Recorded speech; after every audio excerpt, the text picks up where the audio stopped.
Sorry about that. This question is for both speakers. If the transformative power of Jesus Christ is so great and it's the only way to live an abundant life and to never thirst again, how come we do not see more Christians living this transformed, abundant, spirit-filled life? Please. That's a really good question. If you would like to give me a list of names and addresses of all the hypocrites you know, I would be happy to go and pay some visits. I think your question is a very fair one. I think, as a matter of fact, I think it's more than fair. I want to be careful how I phrase this, because I'm part of the church. That's part of my identity. Ever since I myself became a Christian. But it does seem that the Bible has some very challenging words for the church. And as a matter of fact, just before coming up here, I was just reading through a speech that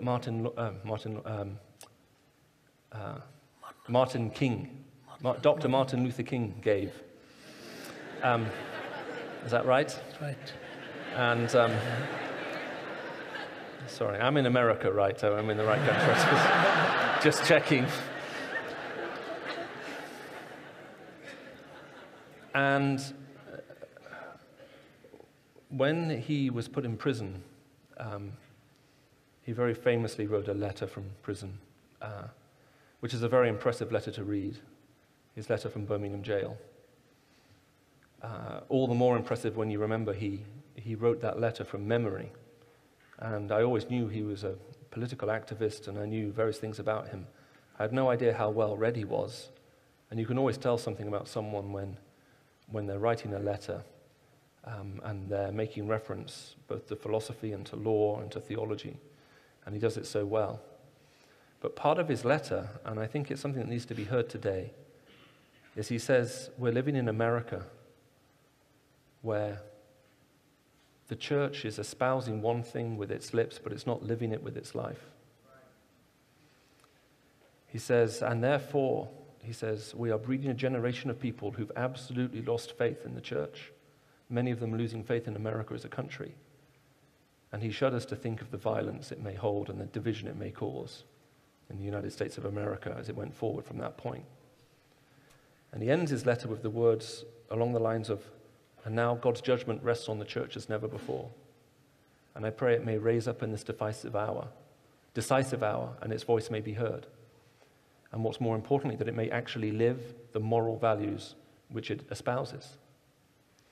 And so I think there has to be a challenge, and I think Scripture is very challenging to Christians about the way in which we live, and the means by which we live, and the values by which we live. And I'm going to have to confess that I think in the Western church, we've excused ourselves from a lot of that, and we've claimed comfort and convenience as being the highest ethic, rather than the principle of laying down your life in service for others. We're expecting everyone to lay down their lives in service to us, and that can't possibly be right. I think Raviji would probably agree with us and say, I know my experience is when I'm with the church in very poor parts of the world, when I'm visiting the church in parts of the world where you can be killed for simply becoming a Christian, the church I meet there is often very beautiful, very attractive, very humble, and very clear, both in its message and in its lifestyle. But our affluence seems to have choked the purity of that message. And so I think we need, if you like, a challenge to the church. And if you are a Christian here today, I think maybe one of the challenges, since we're talking about tolerance, would be that we are called to live a thoroughly uncompromised life. Now, it's maybe sad that when most people in this room, if you were to close your eyes and imagine a thoroughly uncompromised Christian, someone who was totally uncompromising in their Christian faith, we would immediately think of someone who was very harsh, very difficult, and very unpleasant to spend time with. But the Bible invites us to pass judgment on everyone who claims to be a Christian. And part of that judgment, we're told, is to look at the fruit of their life. And the fruit of their life, we're told, for everyone who claims to follow Christ should be love, peace, patience, kindness, gentleness, self-control, and so on. So let's be thoroughly uncompromising about that. Let's just make sure that in no area of our life are we compromised in such that our lives are sending a message that will be inconsistent with the fruit that we're told to bear as Christians. So I think we may need to fall in love all over again with what it actually means to be a Christian, if you indeed are. And if you're not a Christian, if you've been put off by Christians, please don't reject the possibility of genuine life change and what it genuinely means to follow him, because you've encountered a few fakes. And it seems, especially in America, there's a lot of money to be made by faking it. Indeed, one friend I know who was training for the ministry said here, people will give a lot of money to authenticity, and if you can fake that, you've got it made.